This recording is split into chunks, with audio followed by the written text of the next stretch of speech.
ಬಂದಿರುವಂಥ ಎಲ್ಲ ಗಣ್ಯ ವ್ಯಕ್ತಿಗಳೇ ಹಾಗೂ ನಮ್ಮ ಮುಂದೆ ಇರುವ ಎಲ್ಲ ಅಕ್ಕ ತಂಗಿಯರೇ, ಸುಚಲಿತ ಚಾರಿಟೇಬಲ್ ಟ್ರಸ್ಟಿಯಾಗಿ ಕರೆದಿದ್ದಾರೆ.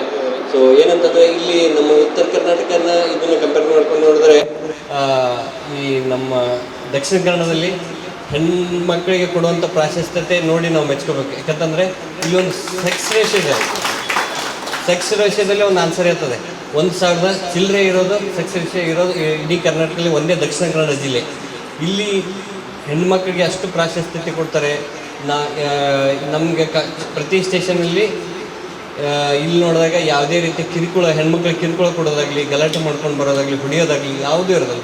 ಭಾಳ ಕಡಿಮೆ. ಆದರೆ ನಾವು ಉತ್ತರ ಕರ್ನಾಟಕದಲ್ಲಿ ಮೇಲೆ ಹೋದಾಗ ಸೆಕ್ಸ್ ರೇಷಿಯೋ ನೋಡಿದರೆ 940-30 ಎಲ್ಲ ಇರ್ತದೆ. ಅದನ್ನೆಲ್ಲ ನೋಡಿದರೆ ಅಲ್ಲಿಗೆ ಹುಡುಗಿಯರು ಚುಡಾಯಿಸೋದಾಗಲಿ, ಬೇರೆ ಕಿರುಕುಳ ಕೊಡೋದಾಗಲಿ ಇದೆಲ್ಲ ಸುಮಾರು ಜನ ಇರುತ್ತೆ. ಇವನ್ನೆಲ್ಲ ಯಾಕಂತಂದರೆ ಇಲ್ಲಿ ವಿದ್ಯಾವಂತರ ಜಿಲ್ಲೆ, ವಿದ್ಯೆಯನ್ನು ಕೊಡೋದ್ರಿಂದ ಪ್ರತಿಯೊಬ್ಬರಿಗೆ ಒಂದು ವ್ಯಾಲ್ಯೂ ಕೊಡುವಂಥದ್ದು ಈ ಜಿಲ್ಲೆಯಲ್ಲಾಗಿದೆ. ಸೊ ಹಾಗೆ ಒಂದು ಹೆಣ್ಮಕ್ಳಾಗಿ ಶಮ್ನಾದವರು ಒಂದು ಟ್ರಸ್ಟ್ ಓಪನಿಂಗ್ ಮಾಡಿದ್ದಾರೆ. ಇದೇ ರೀತಿ ಒಂದು ಹೆಣ್ಮಕ್ಳು ಸಹ ಎಲ್ಲ ರಂಗದಲ್ಲೂ ಮುಂದೆ ಬರ್ತಿದ್ದಾರೆ. ಇಲ್ಲಿ ಪ್ರೋತ್ಸಾಹ ಕೊಡುವಷ್ಟು ಬೇರೆ ಕಡೆ ಹೆಣ್ಮಕ್ಳಿಗೆ ಕೊಡೋದಿಲ್ಲ. ಬಟ್ ಸ್ಟಿಲ್ ಇದನ್ನು ಮುಂದುವರಿಲಿ. ಇದೇ ಒಂದು ಜಿಲ್ಲೆ ಎಲ್ಲದಕ್ಕೂ ಮಾದರಿ ಇದೆ. ಹೆಣ್ಮಕ್ಳ ವುಮನ್ ಎಂಪವರ್ಮೆಂಟಲ್ಲಿ ಒಂದು ಮಾದರಿ ಜಿಲ್ಲೆ ಇದೆ.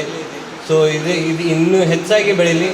ಅವರಿಗೆ ಒಂದು ಶುಭ ಹಾರೈಸುತ್ತಾ ಈ ಟ್ರಸ್ಟ್ ಒಂದು ಉತ್ತಮ ಕಾರ್ಯವನ್ನು ಮಾಡಲಿ. ಹೆಣ್ಮಕ್ಳ ಯಾವುದೇ ಏಳಿಗೆ ಮತ್ತು ಯಾವುದೇ ಕಂಪ್ಲೇಂಟ್ ಏನೇ ಇದ್ದರೂ, ನಿಮ್ಮ ಹೆಣ್ಮಕ್ಳಿಗೆ ಏನೇ ಕಂಪ್ಲೇಂಟ್ಸ್ ಏನಾದರೂ ಇದ್ದರೂ ಅವ್ರ ಥ್ರೂ ಆಗಿ ಬನ್ನಿ, ಇಲ್ಲ ಸ್ಟೇಷನ್ಗೂ ಬನ್ನಿ. Any time will be available. Okay, 2 ಮಾತು ಹೇಳ್ತಾ ಧನ್ಯವಾದಗಳು.